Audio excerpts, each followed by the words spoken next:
দীপক ব্যানার্জি, থাকি খিদিরপুরে। ছোটবেলা থেকেই আমার ঠান্ডা লাগা এবং সর্দি কাশির সমস্যা। শীত পড়ছে বা শীত চলে যাচ্ছে, ঠিক এই রকম সময় আমার ঠান্ডা লাগে এবং গলা ভেঙে যায়। এই বিড়ম্বনায় আমি ভুগি। আমার আবার একটু ফোবিয়া আছে, মানে গলা ভেঙে গেলেই আমার মাথায় ঢুকে যায় যে broken voice might be the cause of cancer. এইসব চিন্তা করে মাথায় ঘুরছে যখন, তখন আমি খিদিরপুরের মাননীয় শ্রী প্রদীপ ঘোষের মারফত ডক্টর বিমল কুমার মণ্ডলের নাম শুনলাম।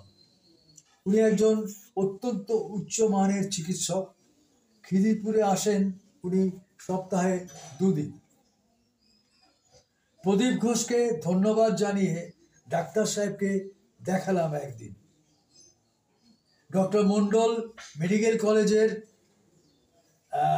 খুব নামকরা ডাক্তার, উনি ইএনটির হেড অফ দ্য ডিপার্টমেন্ট।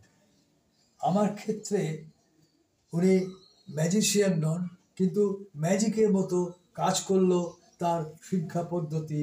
আমার গলাটা একেবারে ভেঙে গিয়েছিল, কিন্তু একদিনের ওষুধে আমি কিন্তু অনেকটা সুস্থ, প্রায় 70% বলা যেতে পারে আমি সুস্থ। আমার গলার স্বর অনেকটা ভালো।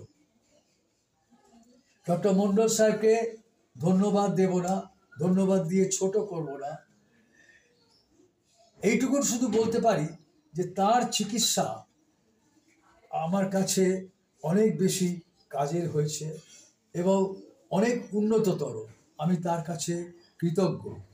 এই প্রতিবেদন তাকে খুশি করার জন্য আমি করছি না, বা তার চিকিৎসার পদ্ধতির প্রচারের জন্য আমি এটা করছি না। আমি সম্পূর্ণ এটা আমার নিজের মনের তৃপ্তির প্রতিফলন। এই আমি বললাম। কাট